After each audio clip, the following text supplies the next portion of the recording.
Hi guys! Gusto mo bang kumain ng beef curry? Ito lang pala ang kanyang mga ingredients. Gagamit lang ako ng beef curry cubes dito sa Japan. At pagkakaalam ko, dyan sa Pinas ay powder curry ang ginagamit dyan. Kaya yan guys, hiniwa-hiwa ko lang ang beef na pa-cubes. Then, halu-haluin lang natin. Kasi medyo frozen pa siya. Then pagkatapos niyan guys, ilalagyan ko siya ng isang basong tubig para lumambot yung beef natin. Malambot naman na yan, kaso papakuluan ko lang kahit saglit. So, wait lang ako ng 5 minutes. Then pagkatapos niyan, yan na. Ilalagyan ko na pala siya ng paminta para ma-absorb niya na yung lasa. Then ng asin, lalagyan ko na rin siya guys. Huwag kayong malito. Ano nyo lang yung mga gagawin ko. Sundan nyo lang guys. At makakagawa rin kayo ng curry. Yung iba, nilalagyan nila ng gata or gatas. Kasi dito, depende sa'yo kung maglalagay ka ng gatas or ng gata, ng nyog. Kaya, antay ulit tayo ng 5 minutes para pag kumulo na, pwede na natin ilagay yung pinirito natin kanina na carrots and potato. So, hindi ko na pala siya na-videohan. Nakalimutan kong videohan.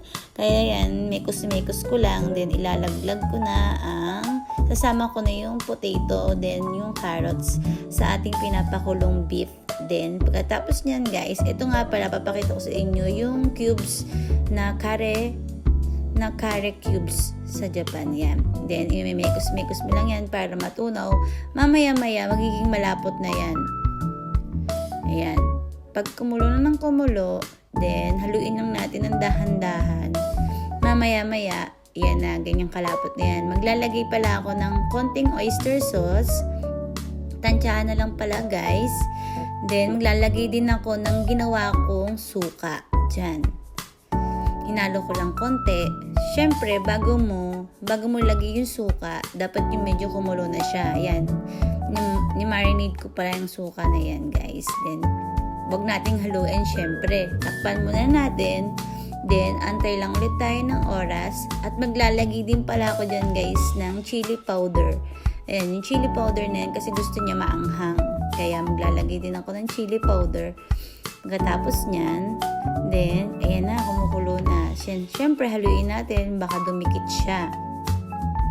Kaya yan, mekos-mekos lang natin hanggang ma-absorb ng beef, din ng mga gulay, yung curry cubes na nilagay natin dyan sa ating dinner na beef curry.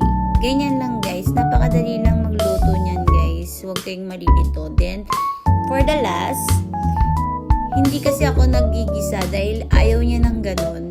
Ganito yung ginagawa dito. Yan, yung sibuyas na yan, hiniwa ko lang din ng parang pa-cubes din. Tatanggalin ko siya pa isa-isa para half cook lang ang pagluto ko dyan kasi gusto niya, nakakain niya pa yung sibuyas. Pero depende sa inyo kung anong gusto nyong hiwa, maliliit, malalaki, or pahaba, or pa-square, whatever kung anong gusto nyo. Pero mas maganda yung ganyan, half cook lang. Kasi dito, then pagkatapos mo ilagay, i-mekos-mekos mo na ulit yan, guys. Yan na. Then lalagyan ko lang ulit siya ng asin, pandagdag lasa, tsaka ng pepper. Magdadagdag lang din ako. Ayun na, bubulol na ako. Yan, pepper. Kayo guys, kung gusto nyo, nasa sa inyo kung anong gusto nyo, yung crack or buo or pino, depende sa inyo kung anong gusto nyong ilagay na pepper. Pero pwede naman kahit ano guys. Kaya yan, luto na.